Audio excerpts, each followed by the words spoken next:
Introduce us, please, if you wouldn't mind. Would you mind introducing us, sir, for our, for our listeners Welcome, receiving this transmission?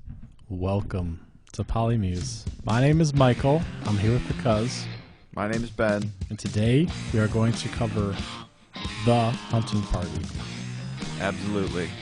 It's like the Ohio State University. It's not Ohio State University, it's the Ohio State University. It's the hunting party. It's very similar to Ohio State University. Anyways, thanks for popping in with us today. This is a pretty cool album. It's a Linkin Park album. It's Linkin Park kind of looking around them and realizing that modern rock music is not aggressive or rebellious, and kind of their response to that. Too much pop and rock is For Linkin sure. Park's thought process here. This album was released June 17th of 2014. To put it in perspective, as we do here, Living Things was released in 2012, when More Light would be released a couple years down the road still in 2017. Several things changed when they were putting this album together. The writing process took place when they were finishing up Recharged and the Living Things remix album package, if you will, in about May 2013. They did away with Rick Rubin and started switching studios. They worked in a different studio than they did since the beginning of time, back with Hybrid Theory. So no more Rick Rubin, different studio, switched from NRG in Los Angeles to East West Studios in Hollywood, California. Again, hated the way that rock music was portrayed and how it was in the landscape of music at this time. Mm-hmm. So completely changed how they wanted to approach this album. What do you remember from this time period? So I kind of agree with them. You know, all through the 2000s, rock music was declining in popularity and influence, and it was just not kind of a go-to genre. I love the time period that they're hearkening back more to is kind of the hardcore and alternative and punk scenes of the late 80s, early 90s. And there is definitely a certain level of rebelliousness, aggressiveness that was lost. And then even at this time, you had the time period of the hunting party, the stuff that they didn't like. You've got good bands, but it's just not the same thing. It's not the same spirit. You got bands like Cage the Elephant, you got Foster the People, you got Passion Pit, who I like a lot. What were we thinking? Florence and the Machine. Yep. Probably still Vampire Weekend a little bit. We had a couple more off the tip of our tongues. Right off the tip. But that's the general That's deal. the era of it. And there's some good stuff in there. But it is not the type of music that we're talking about. It's not alternative music, really. It's kind of alternative pop. It's not alternative. It's like 2 degrees back. It's a little more rebellious than pop, but it is not more rebellious than your standard rock. So you need to go back. You need it to be just, you crank it up. You don't care who likes it. You don't care if it's distorted. You don't care if it is, in your face and loud and fast and just pummeling you with some distorted guitars and awesome drums. There is still so many songs left to write in that style, so many different experiences left to have. And they tried to take us back to that type of alternative music to various degrees of success. Yeah, So, the title was Carnivorous to start out with for this album carnivores. before it turned to the hunting party, with the intention of being aggressive and visceral, and we're coming at you. The art style was very intentional as well. A number of different art pieces were used for this and assembled. They used a young man named James Dean to sketch out a lot of the art pieces and then had the pieces 3D rendered for all of the advertising and all of the social media and all the pieces involved with promoting this album to just really push the aggressiveness that was going to be relayed in the messaging in the tracks with this album, instrumentally and lyrically. And it is still pushing forward several of the ideas that have come throughout their discography. So we've still got them trying to add the unique qualities of their two singers into different genres. So you got them adding the scream of Chester and the rapping of Mike and trying to make those, pair those talents with heavy music in different ways. We've seen heavy metal, we've seen dubstep. This is them way more influenced by punk rock, a lot more closer to punk and alternative music.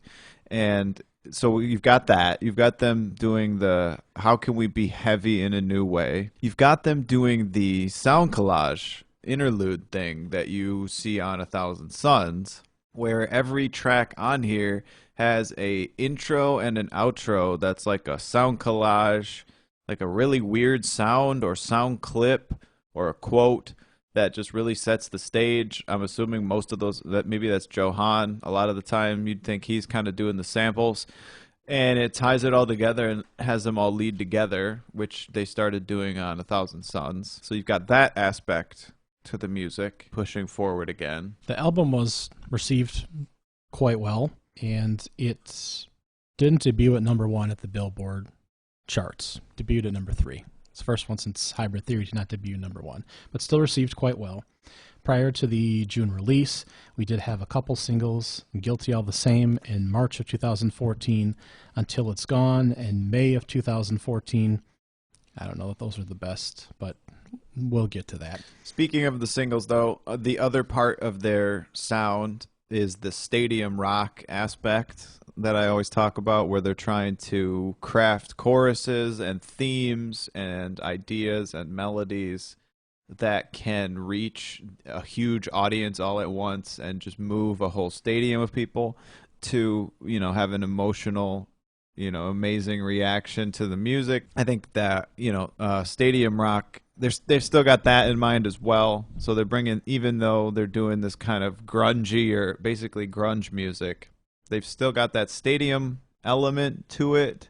They've got the sound collage, Thousand Suns element to it. They've still got the rap, obviously. And now a new element they bring is featured guest performers. They do have Rakim. They do have Rage Against the Machine's Tom Morello, Paige Hamilton from Helmet, and System of a Down, and Scars on Broadway's Darren Malakian. There we go. So close. So we do get several great features on here as well. We do have a couple instrumental tracks as opposed to maybe the one that's substandard for them. They always have, a Cure for the Itch song on there where it's something, some kind of interlude or instrumental, and so that's no surprise there. A lot of the stuff on here kind of sounds the same, which makes sense. I mean, they were going for a specific vibe, but I think, some of the songwriting might kind of just be too similar and suffer from that. There are some good songs on here. I don't think it's my favorite Linkin Park album. Living Things had some really good standouts for me. A Thousand Suns had a couple really good standouts and a lot of filler that you would skip. Recharged has a couple really good deep cuts we found, but a lot of kind of goofy stuff. So we'll have to see how our letter grades line up on here to see how much killer and how much filler we're dealing with on the hunting party. Sounds good. We got some historical notes, more about putting it together as a whole project for them.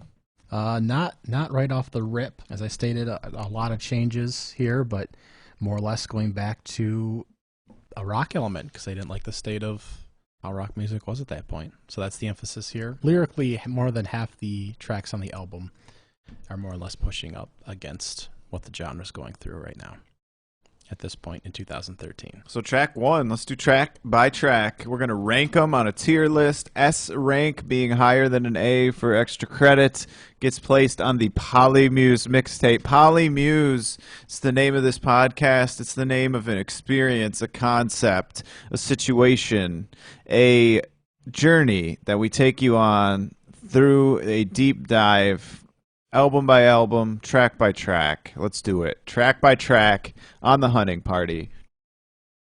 track 1, Keys to the Kingdom. You start out, you got some Screamin' Chester, our favorite thing. Verse 1, we have a nice Mike Shinoda and Chester Bennington vocalists shared. Got them both. Wonderful. The writing overall on this album is better, I think. Okay. Better poetry overall. Better poetry overall. Just great screaming. Instrumentally, we've got some not particularly unique elements at all. It's very much punk rocky, metal-y influenced. The drums are kind of unique. They have a really weird stop, start, stutter, choppy rhythm. They do that a lot on this album. It's a combination of live drums, but then them going back in Pro Tools and kind of chopping them up and putting them to a beat. So there are a lot of weird, stuttery, stop, start, choppy, awesome drum rhythms, and this song has that. So that's a cool element to the sound. Yeah, verse 2, we go back to just Mike with some okay writing. Not his best stuff still. We leave Chester on the choruses, and it's nice to have his voice and his screaming and powerful vocals kind of hopping in and out between the rap choruses. Super heavy song. So heavy. Very heavy. Very awesome. I like this track. This is nice in there. A nice opener to open strong on this album. I give this a solid A-. I think there's like drum samples in there too. That maybe that's the Joe Hahn part. I'm not sure, but some really cool kind of percussive elements in there as well. On the bridge, I'm hearing it on the bridge. The bridge is like a lot more chill. Like you got a whole instrumental section that builds and builds and builds and progresses. You got a guitar solo on there. According to the internet, there are 9 guitar solos on this album, which is 9 more guitar solos than you will find on a typical Linkin Park album.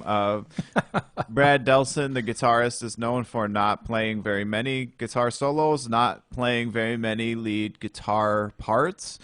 This album, they kick it up a notch, and many of the songs have not only one, but multiple lead guitar melodies that interweave together like a band that utilizes the full potential of guitar melodies. Not all music needs this, but a lot of rock music will tend to make sure that they have 2 lead guitar melodies that kind of interweave. It's, cream of the crop stuff, and that's not necessarily Linkin Park has a lot of tricks in their book and a lot of elements to their sound, and that was not necessarily a card that they had in the deck, but they do. This time they nail it. A lot of these songs have multiple guitar melodies that interweave together, just taking that songwriting up one more notch, one more skill that they can add to the palette for us, for the audience. So I will give Keys to the Kingdom an A. What did you say? I said A-. That's solid. I give it a solid A.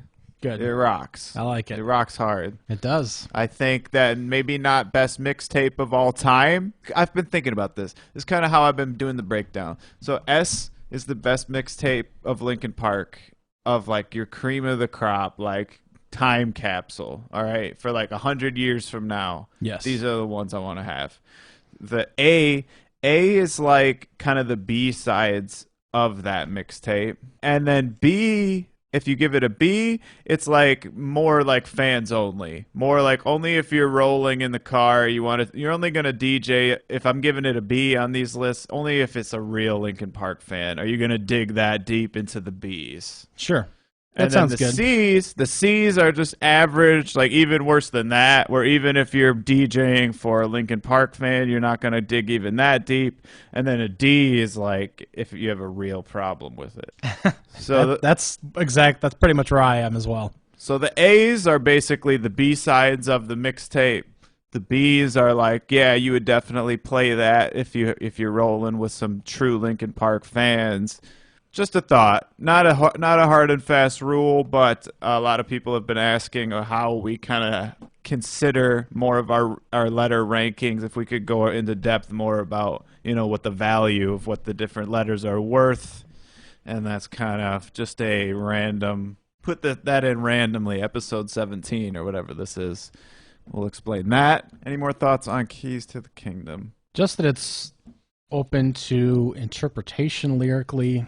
whether it's kind of fighting yourself, I'm my own casualty, it can be referenced to a career, personal life. Very open to interpretation lyrically for this track. It's catchy in places, but something that can be relatable to the audience. All right, track 2, All for Nothing. What do we got for that? What do we got for All for Nothing? So this track is more mic rapping with Chester and our guest Paige Hamilton from Hamlet on the chorus. From Helmet. I said Hamlet. Excuse me. Some more, they sound like a real rock band. Some more rock.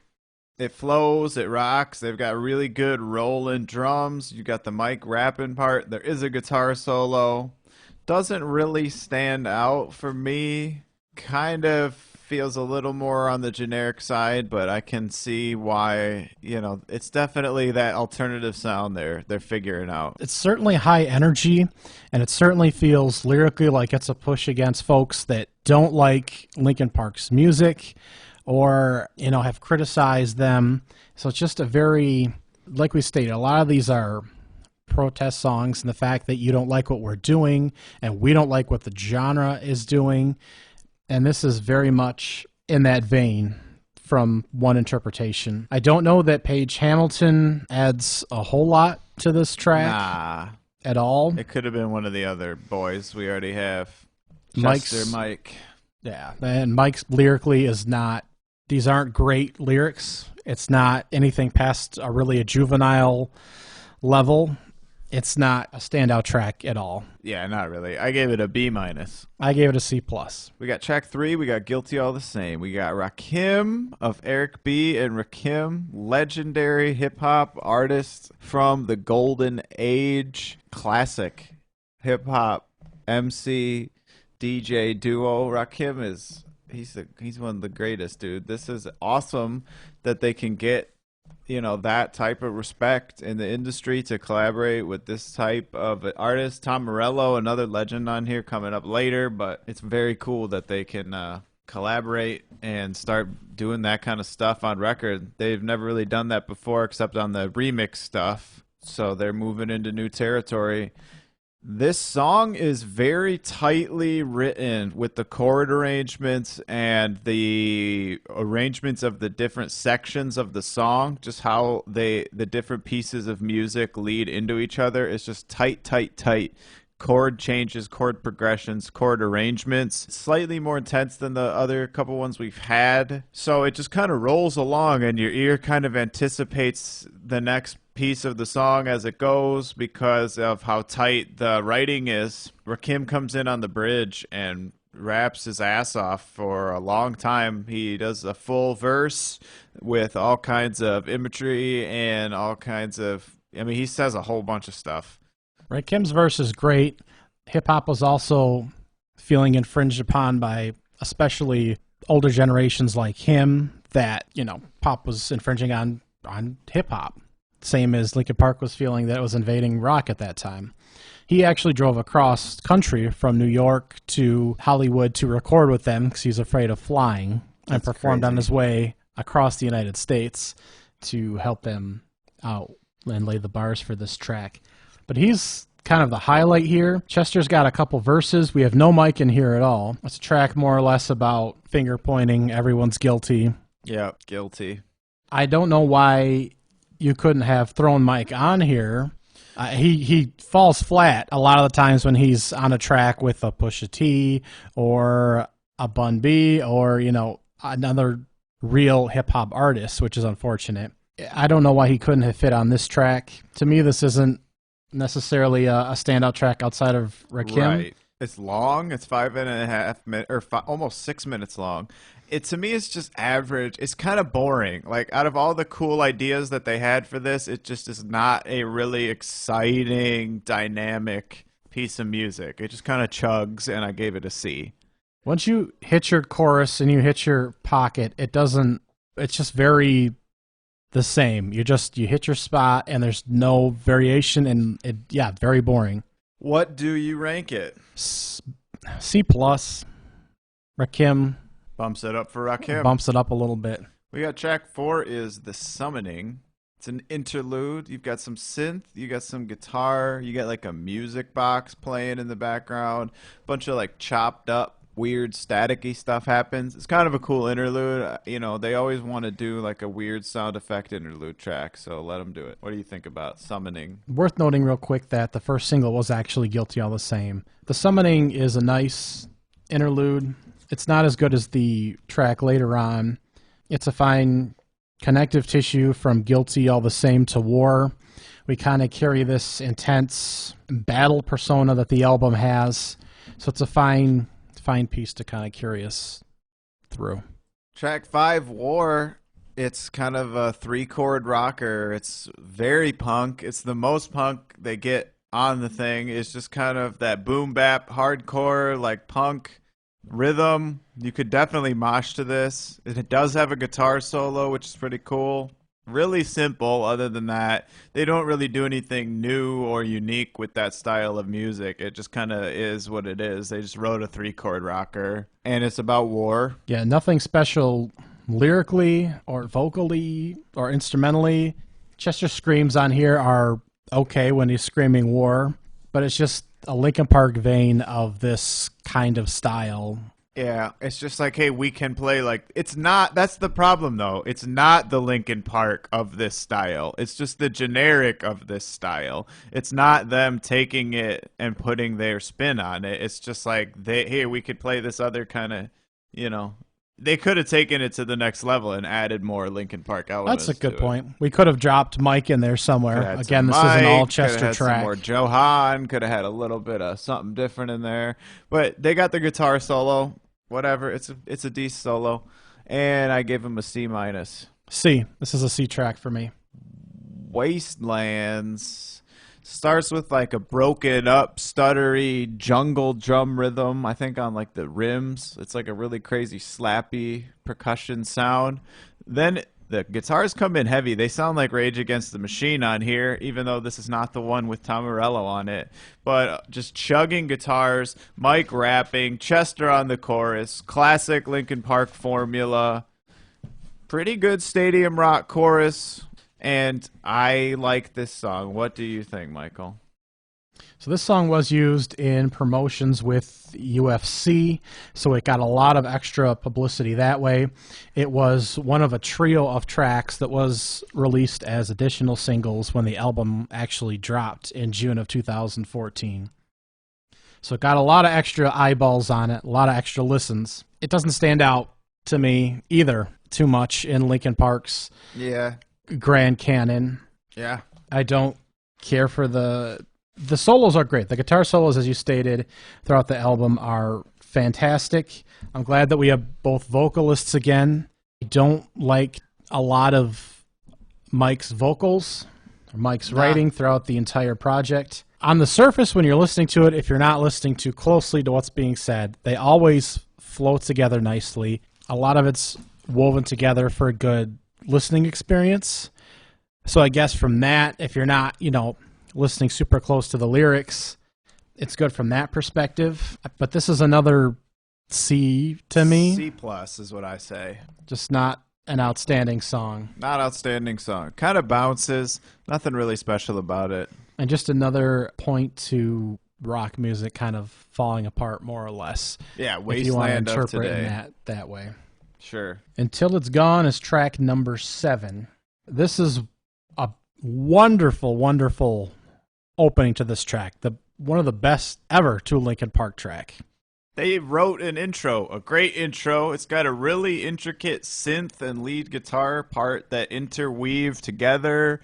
They did some good writing. They really carved it out and wrote a really good piece of music for that intro. It's awesome. This track was the second single released about a month before the album came out in May, and does have a music video associated with it. Music videos, at a certain point, there's nothing particularly interesting visually in the music videos. So we'll mention they have music videos, but unless they're stand out, I don't know that they're worth going through it at a certain point. We got another power ballad, Until It's Gone. Straight ahead, never changes in intensity, but it just stays kind of intense, but kind of chill, and just plows straight ahead for you. That synth guitar part's awesome. The rest of the song's kind of bland and boring. You know, the bridge is just like they do the same thing on almost all these bridges, where it's just they do the instrumental of the same. They do verse, chorus. Then for the bridge, it's instrumental chorus, then a cappella chorus, then one more time big chorus. They just do that. Every single bridge is like that. They'll do instrumental, a cappella, then big chorus at the end. So it's more fun when they write a bridge. Actually write something that can carry you through and build into a climax and make you want to hear the chorus one more time instead of just playing the chorus 4 more times. Yeah, instead of just repeating the same Until It's Gone, the same key part of the chorus in the bridge over and over. That's just atrocious writing. So, yeah, you're basically hearing the same thing for 50% of the song. It's a nod to You Don't Know What You Have Until It's Gone, but just Chester on the track, lyrically not exciting. I do love the instrumentals, the instrument portion of it. I'm feeling a B-. That's exactly where I was going to land. If they could have done anything different, there was both an a cappella and instrumental version of this album released, as Linkin Park did with several of their pieces going forward, and I would listen to the instrumental of this. Sure. And you can sing your own lyrics over the top. You can just strip this right out. Rebellion. Track 8 featuring Darren Malakian of System of a Down fame. This song sounds exactly like System of a Down. Like exactly.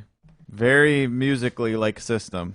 The System of a Down, of course, released its last 2 projects in 2005 with Mesmerize and Hypnotize, and he had since worked on Scars on Broadway. So this was kind of a surprise pop-up feature for him to appear on this project.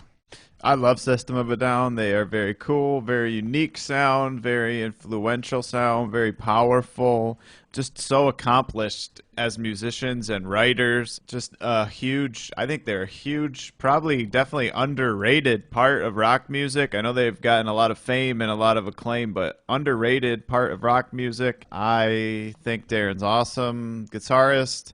I think this is kind of a generic sounding song. It is interesting. It's just kind of a dreary, gray sounding. It's not really powerful. It doesn't blow you away. We don't have a guest vocally, just instrumentally, which is a disappointment. This is another C+ for me.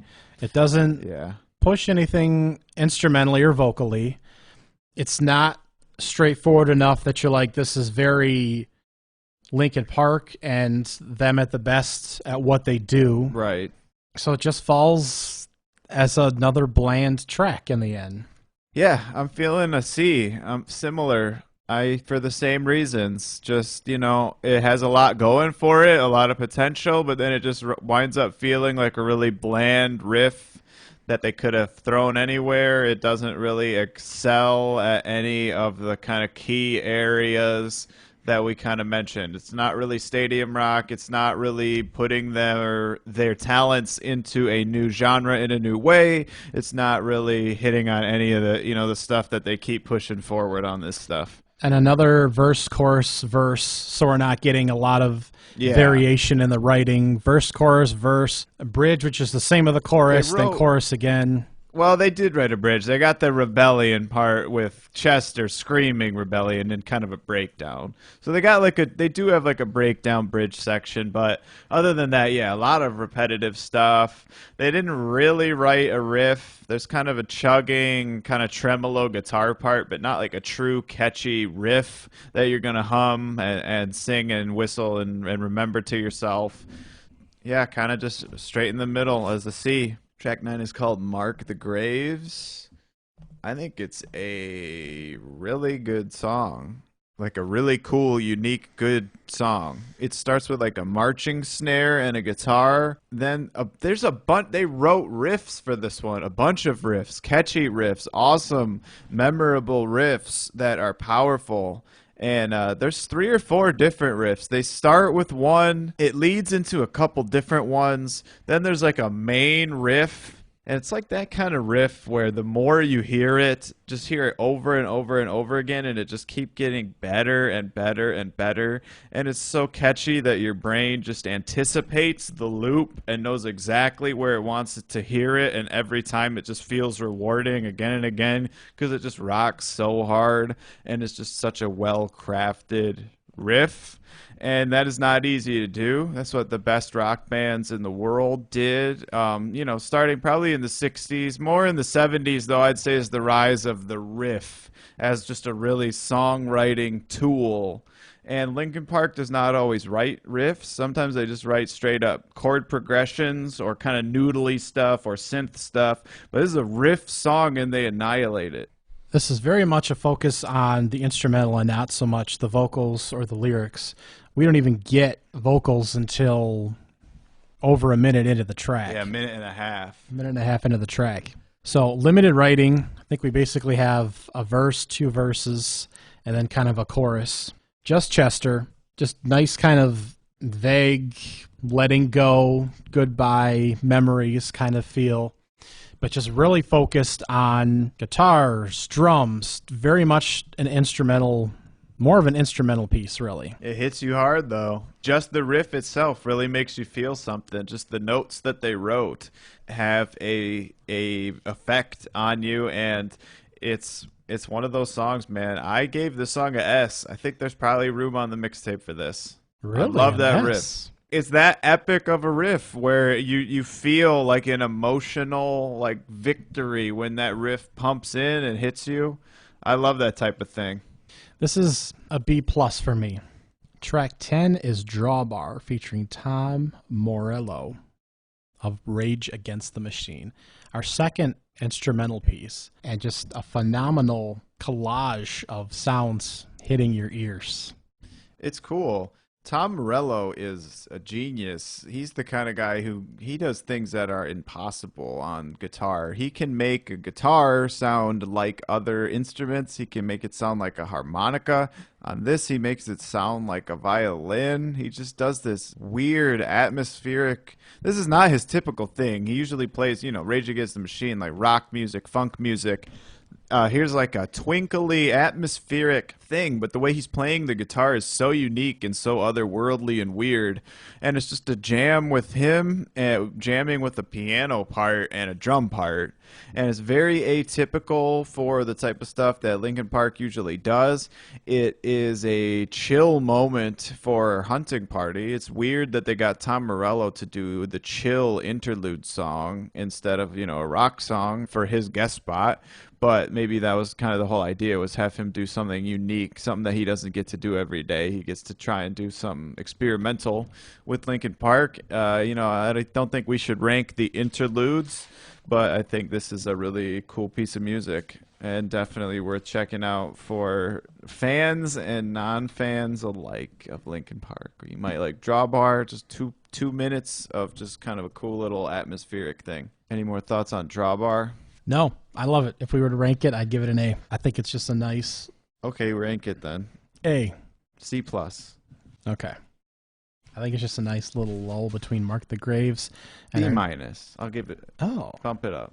Talking it up here. B-. Between... it's just a nice piece here between Mark the Graves and our next track, Final Masquerade, which also was released as a single, radio single, got the music video treatment at the same time the album was released in June 2014. So you got you a power ballad. Can never have enough power ballads with Linkin Park here. They've written so many, but we will accept more.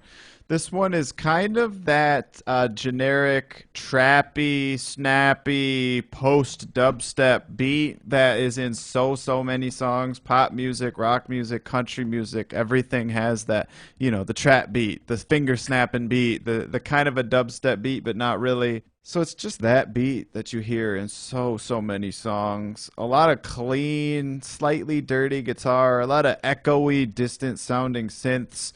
They do have 2 guitars interweaving into a melody, so that's good that they took the time to write that. I believe we have strings in the background as well. I think so. It sounds like there's some violins or something in there, or maybe that's just more layers of guitar. They are getting way into the guitar layers on this one, which is a big part, a large part of 90s alternative music and grunge music was about layering a bunch of guitars, a lot of layers of distortion and many, many guitars all playing at once on some of those records. That's how they got those thick, fuzzy, distorted sounds on some of those 90s grunge and alternative records that they are being influenced by here. So that makes a lot of sense that they've got a lot of layers of fuzz and distortion, many, many guitars all playing the same part together. That's how you get that thick, thick guitar sound. Thick, thick. Double thick. So thick, I gave them a C minus. Well, we've got verse, chorus, verse again. You do. Quite generic sounding. Same, and really. the same bridge trick where they do an instrumental version of the chorus, then they strip it back and do an a cappella version of the chorus, then they do one more intense chorus and call it a night. So just that generic bridge instead of writing an actual bridge. We do vary a little bit in subject matter. Last Masquerade in, probably referring to a relationship. This is the first time we really, we're into the album now, but this is the first time that we're probably clearly varying from talking about the genre of rock music or, disruption to the band from fans hating on their style and, haters and all that. This is one of those tracks that seems to be a clear differentiator from a very introspective look at their position in rock music and people discussing their place in it. So I think the chord progression's kind of generic, which is not necessarily a bad thing if you can write a really good song around it. But then I think that the lyrics are also kind of generic, so I had to give it, C minus altogether for that one. I give it a C plus. It's catchy, but again, if you put it with 20 other songs of similar sound, you would just lose it. It just gets washed. Easy losing that one, yeah. That makes sense. I mean, that's what we mean by generic, right? Is it sounds like so many other things. If you put it in a list with 19 other songs that either sound similar instrumentally and vocally, they just all run together. Out. Yeah. Yeah. So unfortunately, this is a C. And Mike is not present on over half the album when you consider we have about a dozen tracks, one bonus track, which is actually an acoustic of Final Masquerade, but 2 instrumentals, and then we have a lot of Chester, so not a lot of Mike singing. Not a lot of Mike. So you got A Line in the Sand. This is another one that rocks. This riff is so similar to Guilty All the Same. You can sing the lyrics of Guilty All the Same to A Line in the Sand, and I don't think they did it on purpose. I don't think it's like a callback to where it's like they have the same riff on multiple songs so that it's like one big piece of music. I don't think that's what they're doing. I think they were just lazy and didn't realize that they wrote the same song twice. This is a 6.5-minute song, and I am not really that impressed with it. There's a chill Mike part with singing, and then an intense Chester part that is a ripoff of Guilty All the Same, which was track 3 on this album. It's interesting because Mike did actually tweet that this track was one of his favorites off the album, but then again, he stated in past interviews that when trying to select his favorite tracks to play for critics at the time and journalists, him and Chester played half the album. So I don't know that that's really an indicator of much. But he did state that it feels like it does everything that Linkin Park does in one song. Kinda. I think that's debatable. I think that's very debatable. They have many. We've been cataloging. We've been cataloging the different talents that they have and the different aspects of their sound. And then even when they experiment and do different genres, they still have these kind of core tenets to their musical philosophy. I don't know how many of them are really in this song, actually. Well, we do have an instrumental bridge that really pushes the elongated time. We hit the chorus over and over again. I don't know that Mike's rap lyrics are, again, particularly outstanding. We do have a lot of, certainly, Linkin Park elements here. I don't know that I would say this is the best that they've ever sounded. And who's listening to 6-minute songs? Songs keep getting shorter. I realize this was 2013, and since the tracks are getting progressively closer to like a minute, but You can listen to them, but it's got to be really good writing. The writing has to move you through a whole 6-minute piece exactly. and evolve and develop and bring you along for the ride. And your brain has to be able to anticipate the next segment and the next chord change. They have to lead you through it and drag you along. This just doesn't do it. It's too long. It's too boring. I gave it a D. Wow. Because it's a ripoff of the other song on the same record. And it's not on purpose, not in like a callback way. I would give it a C-. If they even tightened it up, They could tighten it up. cut a couple minutes off of it, Yeah. cut some chorus at Half the end of of it. it, left some instrumental, then it would be a tighter package. But it's not that, is it? I don't know. I don't No, know if it's- they can yeah, fix it. Maybe they can. But it is what it is, isn't it? Yeah, well, D. Okay, you talked me into it. Yeah, whatever. Worst track on the album? I think it is for sure. Definitely. Yeah, okay. They had a lot of good experiments on here.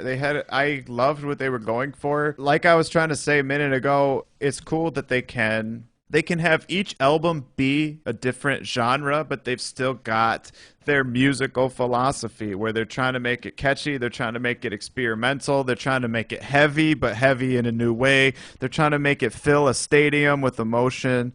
They're trying to use the different vocalists, the different points of view, have, lyrics that are simple but unique and good, but also simple and clear and concise and to the point.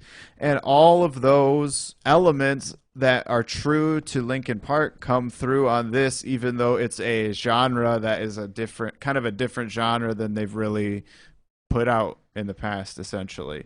So it's cool that it's deep, man. What makes Linkin Park is deeper than the actual sounds. It's like a whole philosophy of how to write music. What do you think about that? That's a good assessment. I like that. I like that a lot. So there is a bonus track on this album, and I like this bonus track a lot, actually. It's Final Masquerade, the acoustic version, and I love this song. I said that the original was kind of generic in terms of chord progression and in terms of lyrics, and it is. But I think this song is just so pretty that it works. It all clicks together, and it doesn't matter that it's generic because it's so emotional and it's just so precise. And Chester and Mike sing harmony together, and they sound amazing. It's tight, tight harmony. If they did more releases like this acoustic track and fewer of these washed, poppy, like this is a completely different song than the version of Yeah. Final Masquerade that was a Right. single. You have both vocalists, different, obviously, tone and the vocals and how everything is done completely, because sometimes when they do acoustics, they keep the same tone vocally, but it's just a different setting. It's a different song. Chester does falsetto harmonies, which sound great. And yeah, it is. It's totally, they really reinvented it. A lot of times you hear the acoustic version of a song and it's so similar and pointless. Why did they even do an acoustic version? But this, like we always say with Linkin Park, their remixes are just so different that it's really just a totally different song. But this re-recording acoustic is just phenomenal. This is at least an A song, maybe an A+ for me. I gave it an S.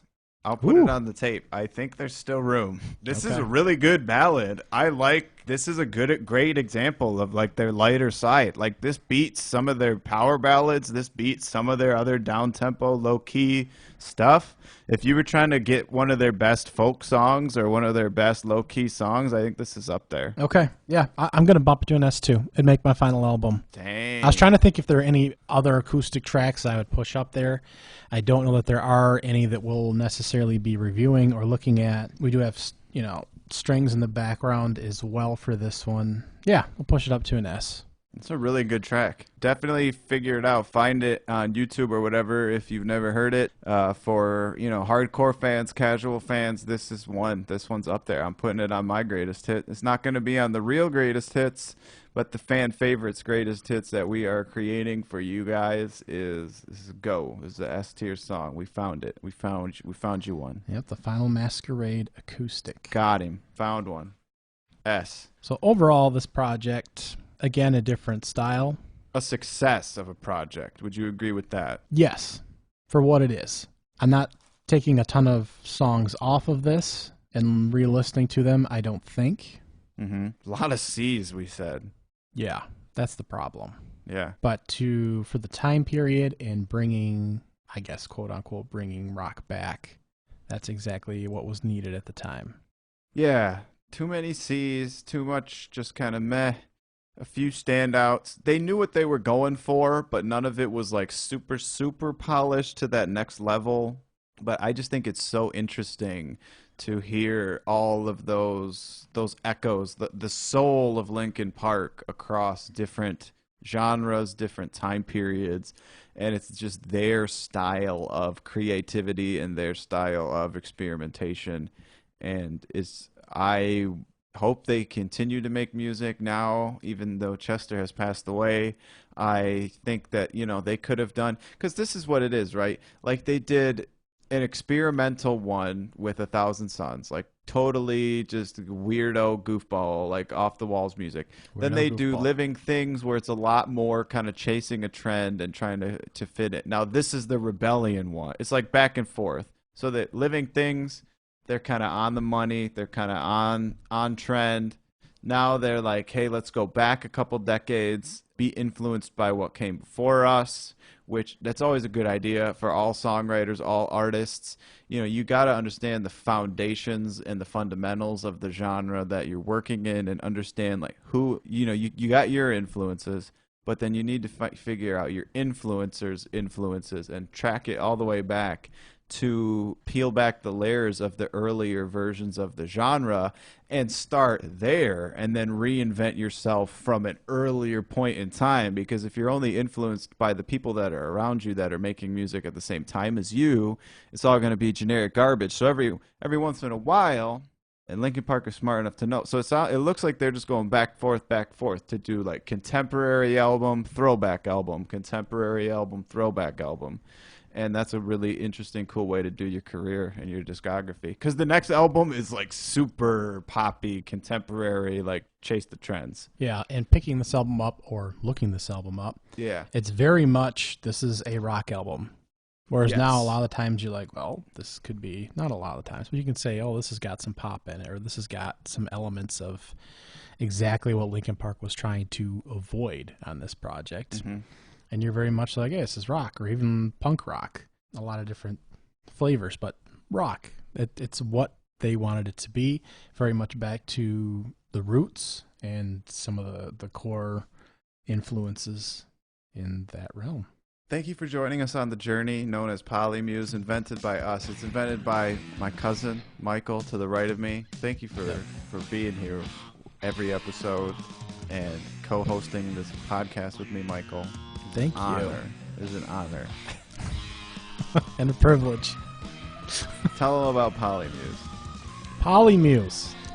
We walk through album background, nostalgia. You just listened to it, by the way, but we're going to explain it to you at the end anyway. Yeah, because that's what we do. If you didn't understand what just happened to you. It was still a shock for you. Well, we go through the background of an album release. Currently, we're on our first season discussing Linkin Park.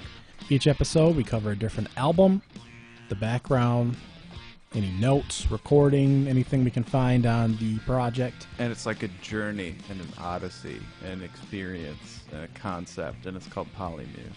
So we hope you enjoyed it. We go by track as well and discuss each track on the album and break it down a little bit. So we hope you enjoyed the background on each project, walking through each song on it as well. And we'll catch you next time with one more light. One more light. We love you.